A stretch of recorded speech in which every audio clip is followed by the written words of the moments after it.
अस्सलाम वालेकुम, this is Sajjad Awan. और जो आज हमारा टॉपिक है वो है इनऑर्गेनिक मटेरियल्स। इनऑर्गेनिक मटेरियल्स की अगर बात करें तो जो पहले हमने ऑर्गेनिक मटेरियल हमेशा यूज़ होते थे, जैसे प्लास्टिक हो गया या रबर हो गया, इस तरह की मटेरियल हम यूज़ करते थे। इनऑर्गेनिक मटेरियल क्या होंगे जिसमें वो कार्बन वाली चेंज नहीं होंगी, इनके बहुत ज़्यादा हमें एडवांटेज मिलेंगे। हम देखते हैं सबसे पहली बात आती है इनऑर्गेनिक पॉलीमर्स की, जो सबसे मशहूर चीज़ है, क्योंकि मैंने पहले मिसाल दी कि प्लास्टिक को हमने रिप्लेस करना था कि वो ख़राब हो जाता था, तो हमने क्या यूज़ करवाए, इनऑर्गेनिक पॉलीमर्स इंट्रोड्यूस कराए। इनऑर्गेनिक की डेफिनेशन क्या होती है अगर हम बनाएं तो substance that do not have hydrocarbon chain as a main component, के जिसमें क्या होती थी, हाइड्रोकार्बन चेन नहीं होती। उसमें क्या होते हैं, और एलिमेंट्स होते हैं, अगर कार्बन होती भी है तो वो डायरेक्ट हाइड्रोजन के साथ अटैच नहीं होती, या फिर वो लॉन्ग चेन यानी कि कैटिनेशन शो नहीं कर रही होती कि एज ए मेन कंपोनेंट। उसकी साइड चेन्स में हो सकती है कहीं, लेकिन क्या होगा, मेन स्ट्रक्चर के अंदर कार्बन चेन नहीं होगी। पॉलीमर्स क्या होते हैं कि स्मॉल मॉलिक्यूल्स को जोड़ के बड़े मॉलिक्यूल्स बनाते हैं, जिसको हम क्या कहते हैं, पॉलीमर्स कहते हैं। तो ये क्या होंगे, इनऑर्गेनिक पॉलीमर्स बिल्कुल उसी तरह होंगे जैसे ऑर्गेनिक प्लास्टिक्स या रबर होते थे। वो क्या करते होते थे, सेम लॉन्ग चेन्स होती थी, यहाँ भी हम क्या करेंगे, लॉन्ग चेन्स बनाएंगे, लेकिन किसकी होंगी, वो इनऑर्गेनिक मटेरियल्स की होंगी। एडवांटेज क्या होता है इसका, एडवांटेज होता है कि जो ऑर्गेनिक पॉलीमर्स होते हैं उसमें कार्बन चेन होती थी एज ए बैकबोन। उससे प्रॉब्लम क्या होता था कि जब आपने खुद भी देखा होगा, ऑब्जर्व किया होगा, कि अगर हम ऑर्गेनिक चीज़ों को ठंडा करें तो वो ब्रिटल हो जाती हैं, यानी कि हार्ड हो जाती हैं और फिर वो टूट जाती हैं। मिसाल के तौर पे अगर हम बहुत ज़्यादा ठंडा कर दें किसी भी प्लास्टिक टाइप मटेरियल को, तो वो क्या होगा, इतना हार्ड हो जाएगा कि उसको प्रेस करने से वो क्या होगा, टूट जाएगा। दूसरी मिसाल क्या होती है कि ये कहता है कि they are deform when heated, कि जब उसको गर्म करते थे तो वो गर्म होके क्या हो जाते थे, हीट होके डिफॉर्म हो जाते थे, उनकी शेप खराब हो जाती है। जैसे प्लास्टिक कंटेनर कोई भी हो या प्लास्टिक मटेरियल हो, उसको अगर हम हीट करते थे तो वो क्या होती थी, शक्ल बदल जाती है। ऐसे ही होता है कि अगर हम उसको हीट करते हैं तो वो मेल्ट होकर शेप चेंज होना शुरू हो जाती है। फ्लेमेबल होते हैं कि इनको आग लग सकती है प्लास्टिक्स को, जो ऑर्गेनिक वाले होते थे। और स्वेल हो जाते हैं ऑर्गेनिक सॉल्वेंट में, क्योंकि वो ऑर्गेनिक में डिसॉल्व हो सकते हैं। ऑर्गेनिक चीज़ें ऑर्गेनिक में डिसॉल्व हो जाती हैं, इसीलिए अगर वो डिसॉल्व हो रही होंगी तो बीच में क्या हो रही होगी, स्वेल होना शुरू हो जाएगा उतना एरिया जहाँ पे सॉल्वेंट आना शुरू हो जाएगा। लेकिन इनऑर्गेनिक पॉलीमर्स होते हैं, इन सब चीज़ों को क्या करते हैं, मिनिमाइज कर देते हैं, क्योंकि इसमें जो बैकबोन होती है वो कार्बन चेन यानी कि ऑर्गेनिक नहीं होती, तो ये ऑर्गेनिक चीज़ों के साथ इंटरेक्शन शो नहीं करेगा। नेक्स्ट, सिलिकॉन पॉलीमर सबसे पहली टाइप है जिसमें इनऑर्गेनिक पॉलीमर्स की। सिलिकॉन पॉलीमर्स आपने एफएससी में भी पढ़े होंगे कि सिलिकॉन पॉलीमर्स जो होते हैं उसको हम सिलिकॉन्स कहते होते हैं। दूसरा नाम उसका, जो कॉमन नाम जो आम लोगों के लिए रखा जाता है, उसको कहते हैं सिलिकॉन्स कहते हैं। कंटेन करते हैं अल्टरनेटिंग ऑक्सीजन सिलिकॉन बैकबोन उसमें होती है, और ऑर्गेनिक ग्रुप्स उसके साइड पे अटैच होते हैं, जिससे उसको प्लास्टिक लाइक प्रॉपर्टी मिलती हैं। लेकिन इसमें बैकबोन का प्रॉब्लम सॉल्व हो गया कि ये किस चीज़ की बनी होती है, सिलिकॉन ऑक्सीजन की बनी हुई होती है।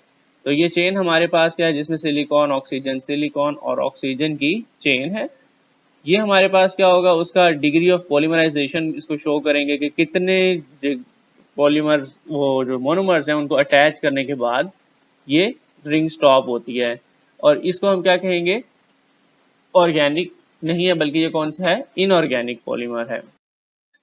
सिलिकॉन पॉलीमर प्रिपेयर किस तरह किए जाते हैं, उसकी एक कॉमन मेथड लिखा हुआ है कि इसको प्रिपेयर करते हैं कि कंपाउंड जो होते हैं हमारे पास, सिलिकॉन का क्या होता है, हमारे पास साइलेन का डेरिवेटिव है। साइलेन किसकी तरह का होता है, जैसे अल्केन होता है, अल्केन में क्या होता है, CH4 होता है, या कार्बन की 4 वैलेंसी सेटिस्फाइड की जाती है। इन कंपाउंड्स में भी इसी तरह होता है कि यहाँ पे सिलिकॉन की 4 वैलेंसी सेटिस्फाइड की जाती है, और वहाँ पे SiH4 यानी कि साइलेन को सब्स्टिट्यूट करवा दिया जाता है, किसके साथ, क्लोरीन के साथ। ठीक है, उसमें दो सब्स्टिट्यूशन क्लोरीन की लगा दी जाती हैं, और दो सब्स्टिट्यूशन किसकी लगा दी जाती है, कोई भी ऑर्गेनिक ग्रुप की, यानी कि जैसे यहाँ पे किस कौन सा लिखा हुआ है, मिथाइल ग्रुप लिखा हुआ है।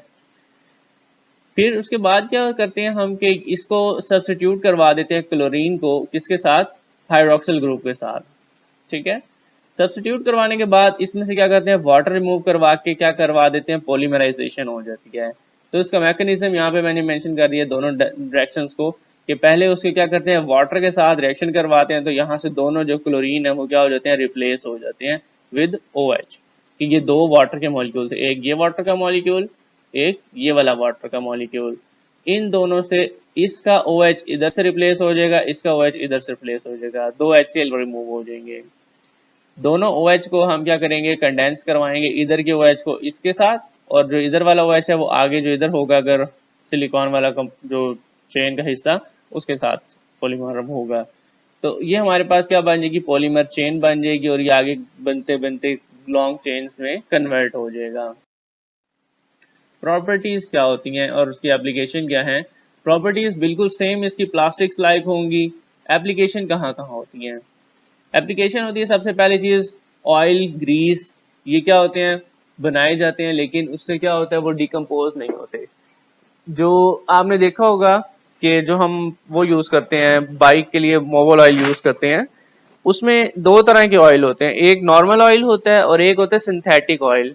सिंथेटिक ऑयल मोस्टली यूज करते हैं क्योंकि वो क्या होता है, गर्म करने से वो जलता नहीं है। कि आपने देखा होगा कभी कभी जब बाइक का ऑयल चेंज नहीं करवाएं तो क्या होता है, जब उसमें से ऑयल निकालते हैं तो बहुत कम अमाउंट में मिलता है, बाकी सारा जल जाता है। कि वो मैकेनिक हमें बता रहा होता है कि ये जो ऑयल है वो सारा क्या हो गया, जल गया। लेकिन जो अगर हम सिंथेटिक ऑयल यूज करें तो फिर उसको वो जलता नहीं है, जितना अमाउंट उसके अंदर इंजन में ऐड करते हैं उतना ही हमें वापस रिकवर हो जाता है। तो इससे ये होता है कि इंजन में ऑयल का लेवल कम नहीं होता, तो इससे हमें फायदा मिलता है। ग्रीस भी हम क्या करते हैं और इनऑर्गेनिक वाली यूज करते हैं, यानी कि सिलिकॉन पॉलीमर्स की ग्रीस यूज करते हैं। वो भी हीट करने से क्या होती है, खराब नहीं होती, ना जलती है, और ना ही उसके क्या होता है, विस्कोसिटी में फर्क आता है। दूसरा पॉइंट है यहाँ पे मेंशन किया हुआ कि दे यूज इन किसके सब्स्टिट्यूट फॉर ऑर्गेनिक प्लास्टिक्स और रबर। मिसाल के तौर पे कि ये जो मोबाइल का हमारे पास कवर होता है जिसको हम कहते हैं सिलिकॉन कवर, तो ये किसका बना हुआ होता है, सिलिकॉन का बना होता है, यानी कि यही इनऑर्गेनिक पॉलीमर्स का बना हुआ होता है। और फिर क्या होता है, उसमें फायदा क्या होता है कि अगर यही प्लास्टिक का होता कवर, जैसे पुराने मोबाइलों के कवर होते थे वो खराब हो जाते हैं, जैसे रिमोट के कवर होते थे उसमें प्लास्टिक शीट लगी होती थी वो खराब हो जाती थी। लेकिन ये जो मोबाइल्स के कवर होते हैं ये सिलिकॉन्स के बने हुए होते हैं, जिसकी वजह से ये क्या होते हैं, खराब नहीं होते। तो ये रिप्लेस करता है किसको, ऑर्गेनिक प्लास्टिक्स और रबर्स को करता है। और नेक्स्ट है कि they are use as a temperature and chemical resistant glues. कि ये ग्लूज में भी यूज होता है। कि ग्लू की पहले जो बेस होती थी वो ऑर्गेनिक होती थी, हमने उसके अंदर क्या कर दिया, ग्लू की बेस को चेंज करके क्या कर दिया, इनऑर्गेनिक बेस कर दिया। अब वो क्या होती थी, टेम्परेचर रेजिस्टेंट होती थी। तो अगर कहीं पे हमने ऐसी जगह पे ग्लू अटैच करवानी है जहां पे क्या है, टेम्परेचर बहुत ज्यादा है, तो आम ग्लू पिघल जानी थी। लेकिन अब क्या होगा, ये टेम्परेचर रेजिस्टेंट होगी, ये पिघलेगी भी नहीं और सॉफ्ट भी नहीं होगी। पॉलिशेस बनाने के लिए यूज होता है, सेम वही चीज के ये पॉलिशेस क्या होंगी, दोनों फायदे देंगी। ना ही इनके ऊपर केमिकल्स का इतना ज्यादा असर होगा और ना ही इन पॉलिशेस को क्या होगा, टेम्परेचर से कोई असर होगा। ठीक है। नेक्स्ट टाइप हमारे पास आती है इनऑर्गेनिक पॉलीमर्स में फॉस्फेजीन्स की।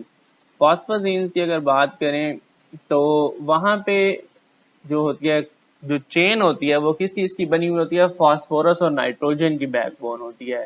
और फिर इसमें क्या होते हैं, ऑर्गेनिक ग्रुप अटैच किए हुए होते हैं, इंतहाई कॉम्प्लेक्स स्ट्रक्चर्स होते हैं इनके।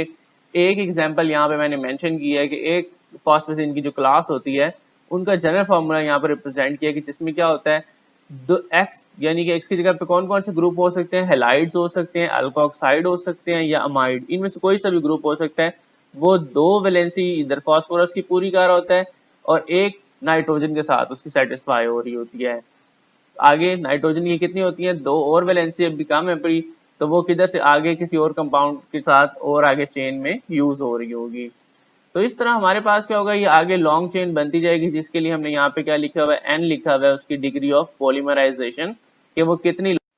नेक्स्ट है फॉस्फेजिन की एप्लीकेशन। एप्लीकेशन में है कि सबसे पहला ये नॉन फ्लेमेबल होते हैं और फ्लेम रिटार्डिंग होते हैं।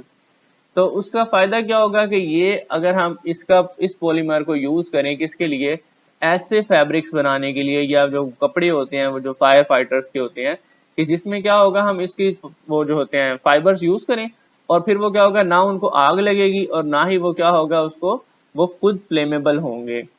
दूसरा क्या होता है कि they are can be use as a glasses और किसके, इलास्टोमर्स। कि ग्लास के तौर पे भी यूज हो सकते हैं, क्या ये क्लियर अगर ट्रांसपेरेंट होगा तो फिर वो ग्लास के तौर पे यूज हो रहा है।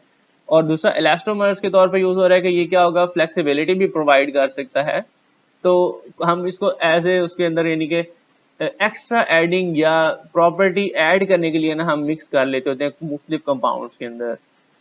They are use to replace blood vessels because they do not react with living tissue. सबसे बेस्ट जो उसका यूज है पड़ा वो क्या है पड़ा, ब्लड वेसल्स को रिप्लेस करने के लिए यूज होते हैं फॉस्फोजीन्स। कि जब कभी हम जो होती हैं ऑपरेशन कर रहे होते हैं उसमें क्या होता है, वो कोई भी वेसल को कट करके उसको रिप्लेस करना होता है या उनको जोड़ जॉइंट लगाने होते हैं, तो वहां पे हम क्या यूज करते हैं, ऐसा प्लास्टिक यूज करते हैं कि जो क्या हो, जो ब्लड के साथ या हमारे ह्यूमन बॉडी के साथ इंटरेक्शन शो ना करे। हमने इसके लिए कौन सी यूज करेंगे, इनऑर्गेनिक यूज करेंगे, क्योंकि हमारी बॉडी क्या होती है, ऑर्गेनिक होती है। ऑर्गेनिक ऑर्गेनिक इंटरेक्शन होना शुरू हो जाएगा, तो इसके लिए हम वो पॉलीमर यूज करेंगे जो इनऑर्गेनिक पॉलीमर्स हो। तो इसीलिए हम यहाँ पे क्या करेंगे, फॉस्फेसिन्स के पॉलीमर्स यूज करेंगे, जो क्या करेगा, ब्लड वेसल्स को रिप्लेस भी कर सकता है, उनके ज्वाइंट्स को भी जोड़ सकता है, और उनके अंदर अगर कहीं भी कोई वो यानी कि रिपेयरिंग का ऑप्शन है वो भी क्या करेगा, उसको ठीक कर देगा। नेक्स्ट आता है हमारे पास इनऑर्गेनिक पॉलीमर्स की टाइप है इलेक्ट्रिकली कंडक्टिंग पॉलीमर। कि ये वो पॉलीमर्स होंगे जो क्या करेंगे, उसके नाम से पता चल रहा है करंट को कंडक्ट किया करेंगे। एक मिसाल यहाँ पे दी हुई है सल्फर नाइट्राइड। सल्फर नाइट्राइड जो होते हैं, क्या होगा इसमें, सल्फर और नाइट्रोजन की लॉन्ग चेन होगी। एन का मतलब क्या है, ये लॉन्ग चेन बना रहा है, और डिग्री ऑफ पॉलीमराइजेशन जितनी भी होगी वो यहाँ पे होगी। वो हर पॉलीमर्स के हिसाब से डिफरेंट होती है कि हमने उसका क्या यूज करना है। फिर क्या है कि it is a crystalline solid having इसके अल्टरनेट सल्फर और नाइट्रोजन एटम। ऊपर उसके नाम से भी पता चल रहा है, उसके फॉर्मूला में भी पता चल रहा है। इट इज पॉलीमराइज फ्रॉम किसके, टेट्रा सल्फर टेट्रा नाइट्राइड की ये दो हमारे पास केमिकल्स हैं जिनको क्या करते हैं, पॉलीमराइज करके हमें मिलता है। शाइनी मेटेलिक सॉलिड होता है, और polymer behave like a metallic conductor. Even become क्या, सुपर कंडक्टर भी बन सकता है, कब, जब उसको कूल कर दिया जाए, कब, कहाँ, करीब करीब किसके, एब्सोल्यूट जीरो के करीब ले जाएं। तो इसका मतलब ये क्या करेगा, होगा पॉलीमर, यानी कि स्ट्रक्चर क्या होगा, वो वायर्स की शक्ल में भी बन सकता है, शीट्स की शक्ल में भी बन सकता होगा, या ब्लॉक की शक्ल में, और क्या करेगा, सेमी कंडक्टर यानी कि सुपर कंडक्टर की तरह काम करेगा। नेक्स्ट टाइप है हमारे पास सिरामिक्स। सिरामिक्स यहाँ पे वो पहले हमने जो टॉपिक पढ़ लिया वो सारा कौन सा था, इनऑर्गेनिक पॉलीमर्स का था। दूसरा जो इनऑर्गेनिक मटेरियल हमारे पास वाइडली यूज होता है वो कौन सा होता है, सिरामिक्स होते हैं। सिरामिक्स क्या होते हैं कि पोजेस एक कोवलेंट नेटवर्क होता है उनका, किसमें क्या होती है, आयनिक बॉन्डिंग भी होती है, कोवलेंट बॉन्डिंग भी होती है, और या फिर दोनों का कॉम्बिनेशन हो सकता है। इंतहाई कॉम्प्लेक्स स्ट्रक्चर होता है, जैसे पहले सिलिकॉन का था, या उसी तरह के सिलिकेट्स का स्ट्रक्चर था, सैंड हो गई, इस तरह की चीजें होती हैं, इनके स्ट्रक्चर्स बहुत कॉम्प्लेक्स होते हैं। तो मेन हम इनकी प्रॉपर्टीज डिस्कस करते होते हैं, स्ट्रक्चर्स जो है इसके हम डिस्कस नहीं करते होते, या इनकी बॉन्डिंग को एक्सप्लेन नहीं किया जा सकता होता, वो एडवांस लेवल के टॉपिक्स हैं। नेचर ऑफ सिरेमिक्स की बात करें तो वो कौन कौन से सिरेमिक्स हो सकते हैं, सिलिकेट्स यानी कि सिलिकॉन वाले सिरेमिक्स के जहां पे सिलिकॉन का कॉम्प्लेक्स स्ट्रक्चर बना हुआ होगा, ऑक्साइड्स भी हो सकते हैं, कार्बाइड्स, नाइट्राइड्स और एल्यूमिनेट्स हो सकते हैं। नेक्स्ट हमारे पास सिरेमिक्स के टाइप। सिरेमिक्स की टाइप कौन कौन सी होती हैं, पहली टाइप होती है इंजीनियरिंग सिरेमिक्स। इंजीनियरिंग सिरेमिक्स कौन से होते हैं, कि वो सिरेमिक्स जो क्या करते हैं, इंजीनियरिंग मटेरियल को रिप्लेस करते हैं, कि जो पहले मटेरियल जो हम मेटल, वुड या इस तरह की कोई चीज यूज करते थे उसकी जगह पे हम उस सिरेमिक को यूज करते हैं। तो ये लिखा हुआ है कि ceramic material that is use to replace engineering materials such as metal, wood, plastic is termed as engineering ceramic। अब बात ये पड़ी कि जो ये पुराने मटेरियल थे, मेटल हो गई, इसको जंग लग जाता था, वुड है तो ये खराब हो जाती है, ये गीली हो सकती थी, प्लास्टिक होता है, ये क्या होता है, हमने पहले भी इसके प्रॉब्लम पढ़े हैं इनऑर्गेनिक पॉलीमर के साथ, कि ये क्या होता था, ठंडा होके टूट सकता था, गर्म होके शक्ल बिगड़ जाती थी इसकी, और अगर उसको ऑर्गेनिक के साथ इंटरेक्शन होता तो वो स्वेलिंग होने लग जाती थी। लेकिन सिरेमिक जो होता है, क्योंकि प्योर इनऑर्गेनिक मटेरियल होता है, तो इसलिए इसका किसी के साथ भी इंटरेक्शन नहीं होगा, इनर्ट मटेरियल होगा, खराब नहीं हुआ करेगा। तो जहां पे मेटल को यूज करना था उसकी जगह पे हम क्या यूज कर लेते हैं, सिरेमिक की प्लेट्स यूज कर सकते हैं। वुड यूज करना था, वहां भी हम क्या यूज कर सकते हैं, सिरेमिक की प्लेट यूज कर सकते हैं। जैसे पुराने जमाने में एक आपने मिसाल देखी होगी कि वो जो दीवारों के ऊपर हम क्या लगा देते थे, वुड लगाते थे, जिससे वो खूबसूरत लगती थी और प्रोटेक्टिव भी रहती थी। लेकिन आजकल क्या होता है, सिरेमिक टाइल्स होती हैं या वुड फ्लोरिंग कई इलाकों में आपने देखा होगा वहां पे लकड़ी के फर्श बनाते होते थे घरों में, लेकिन अब कौन से बनते होते हैं, सिरेमिक्स के बनते हैं। जो टाइल्स होती हैं तो वो इनर्ट होती हैं, वो खराब भी नहीं होती, और उनके ऊपर कोई केमिकल गिर भी जाए तो उससे उसका कोई नुकसान भी नहीं होता। नेक्स्ट हमारे पास है इनकी एप्लीकेशन। क्योंकि ये highly resistant to heat, corrosion और वेयर एंड टेयर होती हैं, तो ये क्या होती हैं, हाई टेम्परेचर डिवाइसेस में यूज कर सकते होते हैं। कहाँ कहाँ पे यूज होती है, एयरक्राफ्ट में यूज हो सकती है, उसके इंजन के कई कंपोनेंट्स के अंदर क्या यूज किया जाता है, सिरेमिक्स होता है।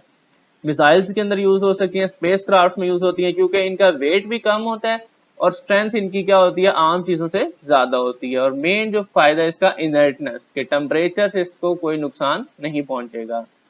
दे आर यूज इन किसके, डिस्क ब्रेक, ये सबसे बेस्ट यूज है इसका। मेरा तो फेवरेट यूज है बड़ा, कि यहाँ पे वो क्या होता है कि जो कार्स की जो डिस्क ब्रेक्स होती हैं वो किस चीज की बनती होती हैं, सिरेमिक्स की बनती होती हैं। सिरेमिक्स से क्या होता है, उस सिरेमिक को, मेटल जो होती थी पहले वो हीट जल्दी हो जाती थी, लेकिन ये जो सिरेमिक होता है ये इतनी जल्दी हीट नहीं होता, जिसकी वजह से क्या होता है, वो जो ब्रेक होती है वो गर्म नहीं होती।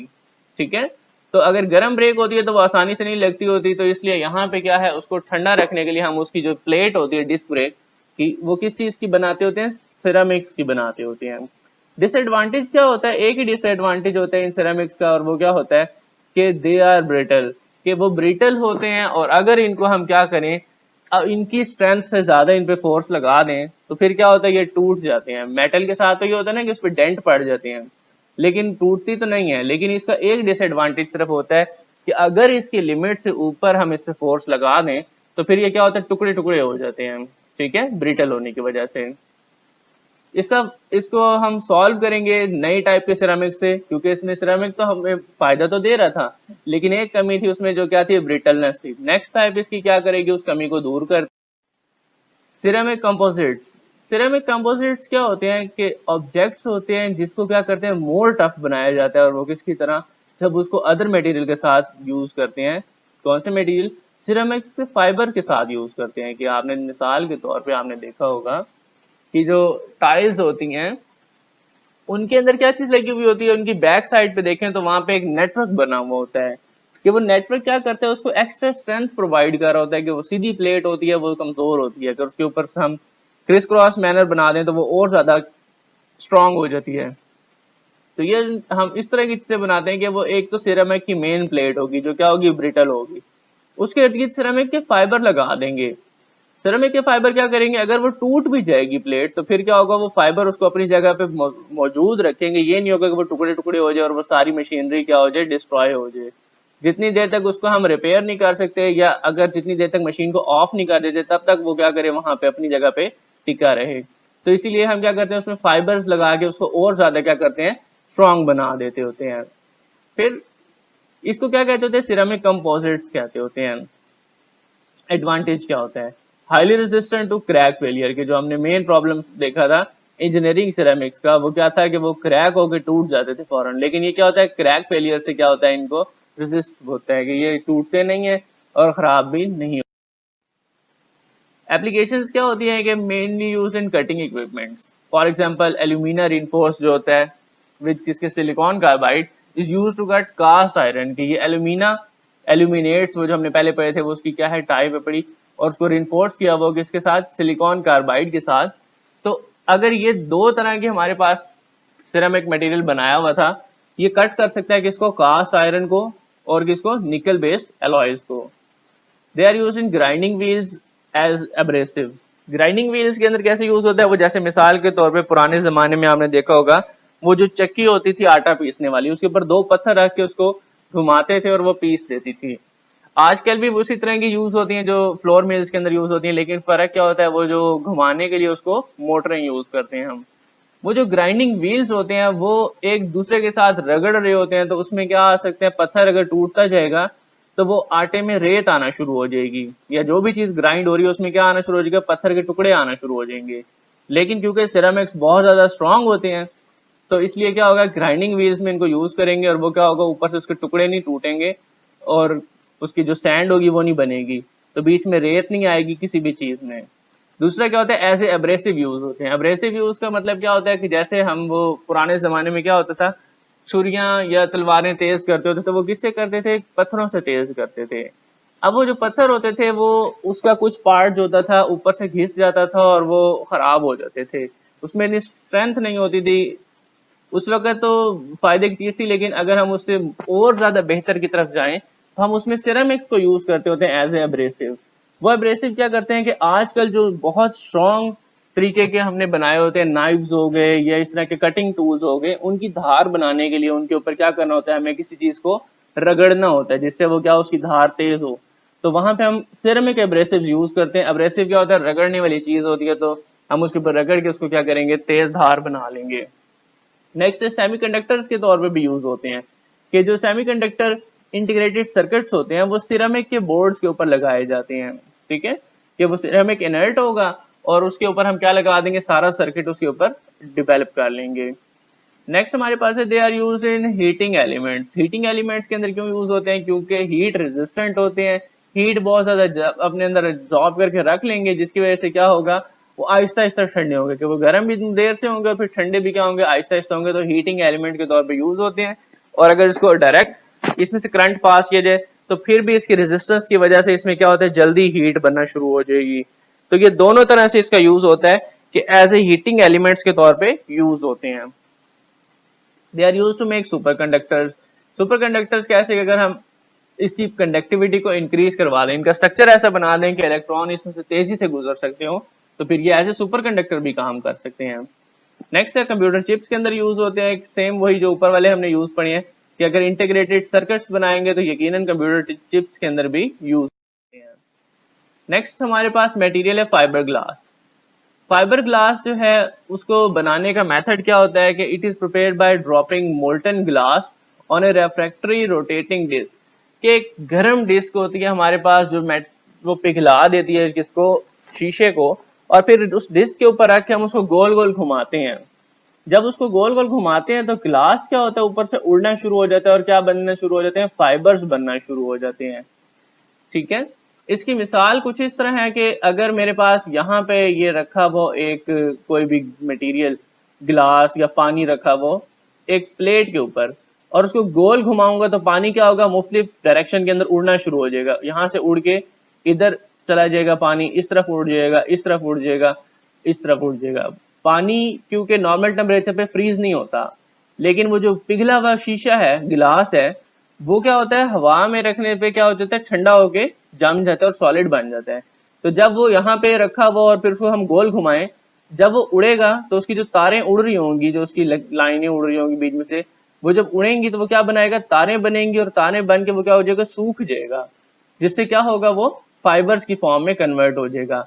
अब उसको हम फाइबर्स को या तो एज सच यूज कर सकते हैं, या फिर उन फाइबर्स को क्या करें, जैसे वो कपड़ा बुनते होते हैं उस तरह उसको एक दूसरे के अंदर बुन के और क्या बना दें, उसके पैनल्स बना दें, क्रिस क्रॉस मैनर में उसको ज्वाइन कर दें। तो ये दो मेथड उसके लिखे हुए हैं कि जो फाइबर ग्लास होता है वो टू वेरिएंट्स के तौर पे यूज होता है, कि एज सच यूज हो सकता है एज ए ऑप्टिकल फाइबर, और एज ए पैनल्स यूज हो सकता है कि इसमें इंजीनियरिंग के लिए, कि जो हम वुड के लिए जो चीजें यूज करते हैं, ये फाइबर ग्लास भी क्या करेगा, उसको रिप्लेस कर सकता है उन चीजों को। लेकिन यहाँ पे क्या होगा, उसके पैनल्स बनाने के लिए उसको क्रिस क्रॉस या किसी और मैनर के अंदर उसको इन्हीं फाइबर्स को जोड़ के वो क्या करते हैं, हम उसको पैनल्स की शक्ल देते हैं। नेक्स्ट है हमारे पास application as a optical fibre. Optical fibre इसकी एप्लीकेशन क्या होती है, कि इसको हम सिलिका ग्लास से बनाते हैं। ये ग्लास के मुख्तलिफ टाइप्स होती हैं, तो इसमें सिलिका ग्लास होता है जो सैंड से बनता होता है। सिलिका ग्लास जो होता है एक्सीलेंट ऑप्टिकल प्रॉपर्टीज होती हैं उसके अंदर, कि वो उसके अंदर ट्रांसपेरेंट बहुत ज्यादा होता है, और उसके अलावा उसमें से रिफ्रैक्शन बड़ी अच्छी हो सकती है, लाइट पास उसमें से बहुत अच्छी होती है, तो उसके ऑप्टिकल प्रॉपर्टीज बहुत अच्छी होती हैं। और जो सिलिका ग्लास होता है वो क्या होता है, ऑप्टिकल फाइबर बनाता है। किस तरह बनाता है, उस मेथड का नाम लिखा हुआ है, by direct vapour phase reaction, किसी इसका ऑक्सीजन और सिलिकॉन फॉर क्लोराइड का। ठीक है, नेक्स्ट हमारे पास है फाइबर ग्लास का एक और उसने पॉइंट यहाँ पे यूज के तौर पे हमने मेंशन किया, और वो कौन सा है, फाइबर ग्लास जो होता है या fibre consist of central core region. ये जो फाइबर ये जो होते हैं ऑप्टिकल फाइबर्स के, उसका एक सेंट्रल कोर रीजन होता है, कि शीशे की तार जा रही है और उसके अंदर क्या है, सेंट्रल कोर रीजन होता है जिसमें से लाइट गुजारते होते हैं, और फिर वो लाइट क्या करती है, मुख्तलिफ इंफॉर्मेशन को ट्रांसफर करती है। तो ये लास्ट पॉइंट के अंदर हमने मेंशन किया है कि optical fibre use for the communication method, मिसाल के तौर पे आपने सुना होगा आजकल के जो इंटरनेट है वो दो तरह का आ रहा होता है। एक वो जो आम होता है इंटरनेट, वो जो पीटीसीएल वाला होता है, उसमें क्या होता है, आप वो कॉपर तार की तार यूज होती है, वो जो काली तार होती थी पुराने जमाने वाली। लेकिन आजकल क्या हो रहा है, मोस्टली जो इंटरनेट प्रोवाइडर्स हैं वो क्या कर रहे हैं, चेंज कर रहे हैं और किसकी तरफ जा रहे हैं, ऑप्टिकल फाइबर वाली तार की तरफ जा रहे हैं। कि वो तार होती है जिसमें क्या होते हैं, ऑप्टिकल फाइबर्स होते हैं और उनकी स्पीड जो होती है इंटरनेट की वो क्या होती है, बहुत तेज होती है। नेक्स्ट है हमारे पास use as panel and sheet. Panel और शीट के तौर पे कैसे यूज होता है कि फाइबर ग्लास होता है, पैनल्स हमने बना लिए, लास्ट हमने पेज के ऊपर पढ़ा था कि जो पैनल्स होते हैं वो कैसे बनते होते हैं, इसी फाइबर्स को क्रिस क्रॉस में अगर जोड़ दिया जाए तो वो क्या बनती है, शीट या पैनल बन सकते होते हैं। जो फाइबर ग्लास पैनल्स हैं वो यूज होते हैं किसके लिए, बनाने के लिए एयरक्राफ्ट या बोट्स या कार्स जो कि लाइट वेट होती हैं। क्योंकि जो फाइबर ग्लास होता है, क्योंकि शीशा है तो वो बहुत हल्का होगा, ये क्या करेगा, जितने भी हमारे पास मेटल्स की जगह चीजें होंगी उनको क्या करेगा, रिप्लेस कर देगा। क्योंकि मेटल का वजन बहुत ज्यादा होता है और शीशे का वजन क्या होता है, कम होता है। एयरक्राफ्ट क्योंकि हल्के बनाने होते हैं तो इसके लिए क्या होगा, जितनी भी बाहर की बॉडी होगी वो किससे बनेगी, फाइबर ग्लास से बनाई जाती है। बोट्स क्योंकि उसने पानी पे तैरना होता है, उसको भी भारी नहीं होना चाहिए, तो ये भी किसकी बनाते होते थे, फाइबर ग्लास की बनाते हैं। आज कल और मोस्ट एडवांस टेक्नोलॉजी आ गई है, लेकिन सिलेबस के पॉइंट ऑफ व्यू से हम इसको कहेंगे कि ये एयरक्राफ्ट बोट्स बनाता है। कार्स के लिए, कार्स में क्या होता है, फाइबर ग्लास की बॉडी होती है कि जो अगर उसके ऊपर पहले अगर हम जो बॉडी आजकल हम यहाँ पे पाकिस्तान में देखते हैं कारों पे, वो किसकी होती है, एल्यूमिनियम की होती है या आयरन की बनी हुई होती है। लेकिन वो क्या होता है, उनका वेट ज्यादा होता है। अगर हमने स्पोर्ट्स कार या उनको ज्यादा परफॉर्मेंस देनी है, उनका वेट कम करना हो, तो उसके लिए हम क्या करते हैं, उन कार्स की बॉडी को किसका बना देते होते हैं, फाइबर ग्लास का बना देते हैं। जिससे क्या होता है, उनका वेट कम हो जाता है, जिससे उनको मोर स्पीड मिलती है और वो जल्दी एक्सेलरेट हो सकती हैं। फाइबर ग्लास शीट्स जो होती हैं यूज होती है क्या बनाने के लिए, डिफरेंट क्लोथिंग इक्विपमेंट बनाने के लिए यूज होती है। क्योंकि केमिकल रेजिस्टेंट होता है तो इसलिए ये क्या होगा, ऐसे क्लोथ्स बनाने के लिए यूज भी हो सकता है कि जो क्या हो, केमिकल रेजिस्टेंट हो। लैब के अंदर यूज कर सकते हैं, ग्लव्स बनाने के लिए यूज हो सकता है। Fibre glass use to make building material like roof and wall panelling. Roof और वॉल पैनलिंग की अगर बात करें तो वो कई शीट्स होती हैं जो दीवारों पे लगाने के लिए, आपने देखा होगा कि जो उसकी होती हैं, आजकल प्लास्टिक की शीट्स आई हुई हैं, आपने देखा होगा दीवारों पे लगाते होते हैं। तो उन शीट्स को अगर प्लास्टिक का बनाया हुआ है, पीवीसी का बना हुआ है, तो वो और प्रॉपर्टीज होंगी। लेकिन उसको हम किसका बना सकते हैं, फाइबर ग्लास का भी बनाते होते हैं। कई जगहों पे उसको किससे बनाते होते हैं, उन शीट्स को फाइबर ग्लास से बनाते होते हैं। या फिर जो छतों के ऊपर शीटें लगती होती हैं वो भी यहाँ पे प्लास्टर ऑफ पेरिस की मोस्ट केसेस में लोग लगाते हैं, लेकिन बाकी और जिप्सम की या इसकी फाइबर ग्लास की भी शीटें होती हैं। तो इसका एज ए यूज किसके अंदर होता है, बिल्डिंग मटेरियल में भी होता है, रूफ्स, वॉल पैनलिंग्स और शीशा बनाने के लिए मुख्तलिफ जगहों पे यूज होता है। नेक्स्ट हमारे पास मटेरियल है थिन फिल्म्स। थिन फिल्म्स की अगर बात करें तो ये क्या होती हैं, उनके नाम से पता चल रहा है कि ये ऐसा मटेरियल है कि इसको थिन फिल्म की फॉर्म में लगाया जाता है किसी भी और मटेरियल के ऊपर। अब उसके क्या लिखा हुआ है हमने यहाँ पे कि ये क्या होता है, सरफेस मटेरियल होता है। सरफेस मटेरियल का क्या मतलब है कि ये कोई ये नहीं होता कि ब्लॉक्स नहीं होते या एज सच खुद यूज नहीं होता, बल्कि किसी और चीज के ऊपर प्रोटेक्टिव लेयर की तरह काम करेगा। यानी एक मटेरियल है कि जो किसी और चीज को स्पेशल प्रॉपर्टीज दिया करेगा। टर्म थिन फिल्म जो होती है रेफर करती है फिल्म जिसकी थिकनेस कितनी हो, 0.1 माइक्रोमीटर से लेके 300 माइक्रोमीटर जितनी हो, तो इसको क्या कहेंगे, हम थिन फिल्म कहेंगे। इससे अगर मोटी हो जाएगी तो फिर वो थिन फिल्म की कैटेगरी में नहीं आएगी। प्रॉपर्टीज ऑफ थिन फिल्म क्या क्या होती हैं, सबसे पहली प्रॉपर्टी कि it should be chemically stable in environment in which it should B use, कि अगर हम जिस काम के लिए भी यूज करना है उस एनवायरनमेंट में वो क्या हो, स्टेबल हो, उसको खराब ना होता उस एनवायरनमेंट में वो। It should be well adhere to the object it covers, कि वो चिपकती बहुत अच्छा हो, कि अगर वो ऊपर से उखड़ गई तो फिर उसको लगाने का कोई फायदा नहीं है। तो उसकी जो ऊपर एडहेरेंस है वो क्या होनी चाहिए, बहुत अच्छी होनी चाहिए। It should B have uniform thickness, कि अगर वो थिकनेस यूनिफॉर्म होगी तो फायदा है, अगर वो थिकनेस यूनिफॉर्म नहीं होगी तो सरफेस बहुत खुरदरी नजर आ रही होगी, कोर्स सरफेस होगी तो उसका फायदा नहीं होगा। उसको बिल्कुल यूनिफॉर्म थिकनेस का होना चाहिए ताकि हर जगह पे प्रॉपर्टी सेम रहे। It should be chemically pure, कि वो प्योर होनी चाहिए, उसके अंदर बाकी इम्प्योरिटी ना हो। इतनी पतली लेयर है, हमने ऊपर पढ़ा है कितनी 0.1 माइक्रोमीटर से 300 माइक्रोमीटर, बीच में इम्प्योरिटी आ जाए तो एन मुमकिन है कि कनेक्शन ही ऑफ हो जाए।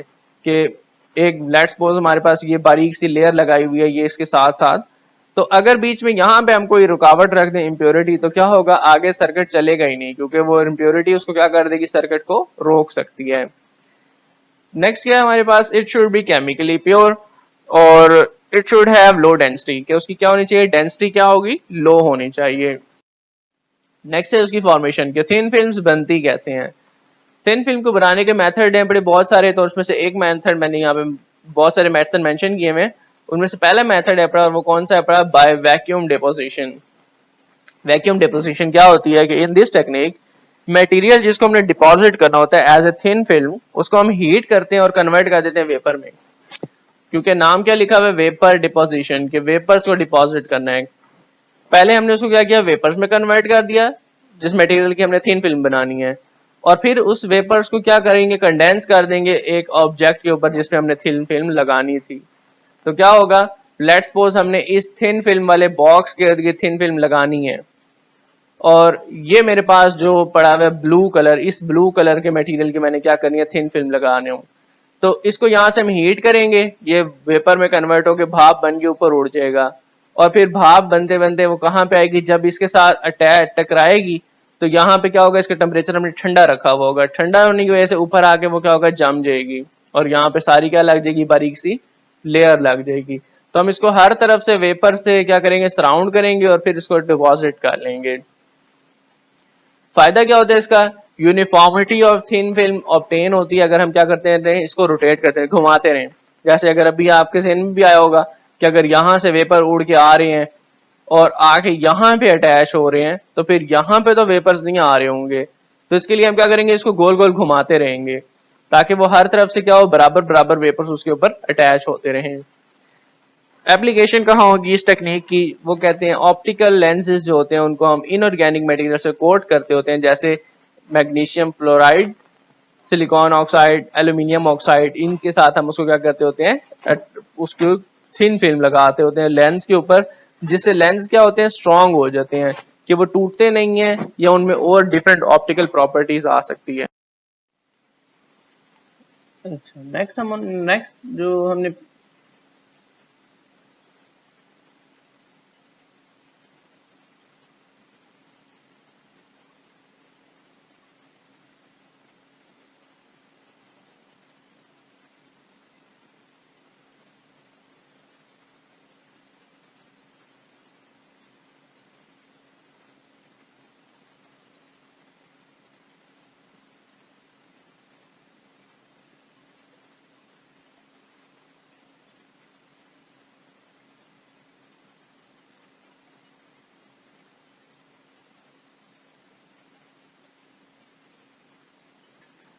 नेक्स्ट हमारे पास जो है, पहले हमने टॉपिक पढ़ा है कौन सा, जिसमें हमने देखा था वेपर्स को हमने डिपॉजिट करवाया था। नेक्स्ट टॉपिक हमारे पास स्पुटरिंग मेथड।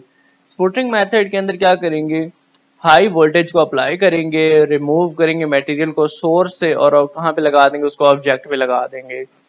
अब यहाँ पे क्या होगा, इधर लेट्स सपोज ये जो ब्लू लेयर थी ये क्या थी हमारे पास, जहां से इसको रिमूव करना था और इधर इसके ऊपर अटैच कर देना था।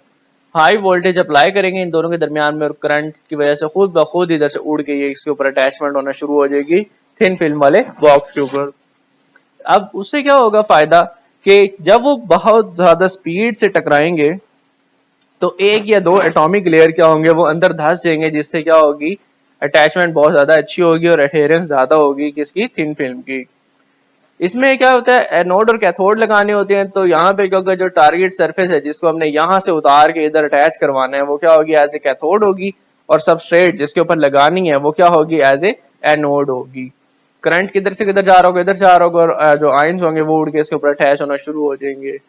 मेथड्स का फायदा क्या होता है, इस by this method deposit several atomic layer, कि हम क्या कर सकते हैं, सेवरल एटॉमिक लेयर अंदर, जो हमने शुरू में भी पढ़ा है कि इसके अंदर क्या होगा, एटॉमिक लेयर्स के अंदर भी क्या होती है, डिपोजिशन होना शुरू हो जाती है। फिर दस प्रोवाइड्स ए गुड एडहेजन। हम नेक्स्ट जो प्रोसेस हमारे पास कौन सा है, बायोकेमिकल वेपर डेपोजिशन प्रोसेस। तो यहाँ पे क्या होगा, केमिकल वेपर्स को हम क्या करेंगे, डिपॉजिट करेंगे, यानी कि यहाँ पे भी होगा वेपर्स डिपॉजिट करेंगे लेकिन उसका केमिकल रिएक्शन करवा देंगे साथ। सरफेस को कोट करते हैं किसके साथ, वोलेटाइल स्टेबल कंपाउंड के साथ। जब सेम वही कौन सा वाला प्रोसेस जो वेपर डिपोजिशन का था, इधर से वेपर उड़ा के इस सरफेस के ऊपर अटैच करवा दिए, लेकिन वो ऐसे टेम्परेचर पे करवाने हैं below the melting point of the surface, कि उसके जो मेल्टिंग पॉइंट है उससे नीचे नीचे उसको क्या करना है, उसको अटैच करवाना है।